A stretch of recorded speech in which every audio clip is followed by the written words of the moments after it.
की घाटी में भीषण युद्ध चल रहा है और मैं आपकी जानकारी के लिए बता दूं कि 2 दिन से ही 11 कोर पाकिस्तान की उसको एक्टिवेट कर दिया गया था।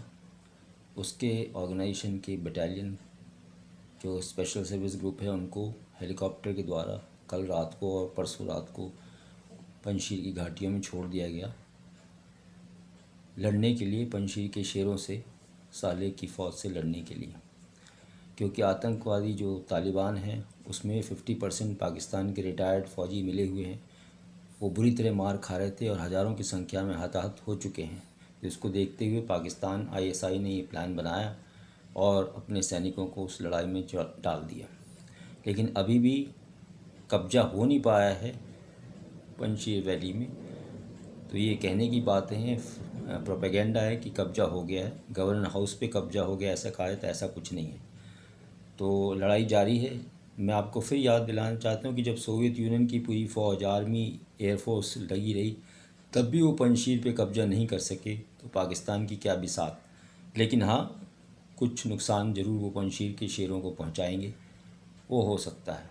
तो अब आगे देखिए क्या होता है। जहाँ तक सरकार बनाने का, इंतरिम काउंसिल बनाने का सवाल है, दोनों फैक्शन हक्कानी वाले और उमर दोनों लड़ रहे हैं आपस में। कौन पावर स्ट्रगल कर रहा है वो देखने वाली बात है कि हक्कानी नेटवर्क टेररिज्म ज़बरदस्त चलाता है, वो मिलिट्री विंग का कंट्रोल करता है, सारे आतंकवादी घटनाओं को अंजाम देता है और पाकिस्तान ने पाला पोसा, बड़ा किया और ट्रेंड किया। पाकिस्तान चाहता है कि मिलिट्री विंग का उसके ऊपर कब्जा रहे और ये पाकिस्तान का ही शिगुफा है कि वो इंटरिम काउंसिल बनने नहीं दे रहा है। जहाँ तक ये कहना कि ईरान की तर्ज पे बनाएंगे, ईरान ने ये कह दिया कल कि आप चुनी हुई सरकार नहीं है, आप आतंकवादी हैं, आपने कब्जा किया है, इसलिए ईरान से आपकी कंपैरिजन नहीं हो सकती। क्योंकि ईरान की जो काउंसिल है वो दूसरे तरीके की है और चुनी हुई है और समझदार लोगों की काउंसिल है।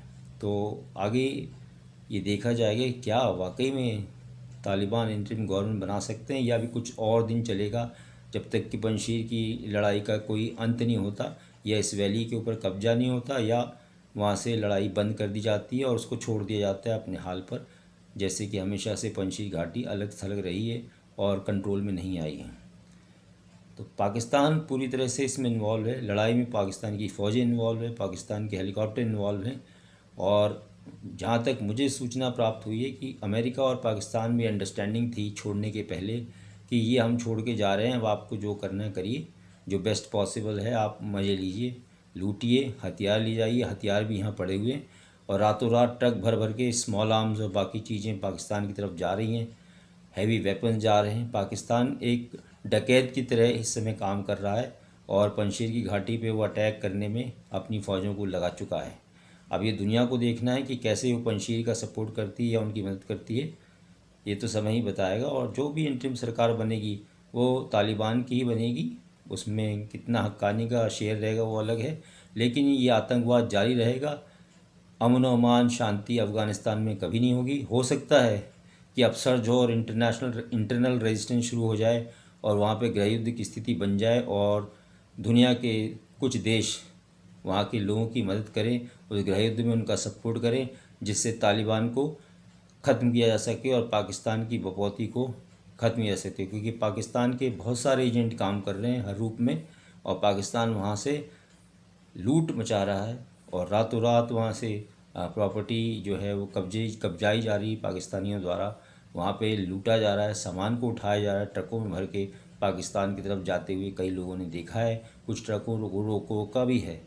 लेकिन जो हालत आज है वो कितने दिन और रहती है, कब शांति होती है? शांति तो शायद नहीं होगी कभी भी, लेकिन अगर चीन भी आता है और मॉरल सपोर्ट पाकिस्तान के साथ उन तालिबानियों को देता है तो फिर बहुत ज़्यादा अत्याचार होने की, अफ़गानिस्तान में खून खराबा होने की संभावना है। देखिए आगे क्या होता है। मैं फिर आऊँगा, आपसे बात करूँगा। Thank you.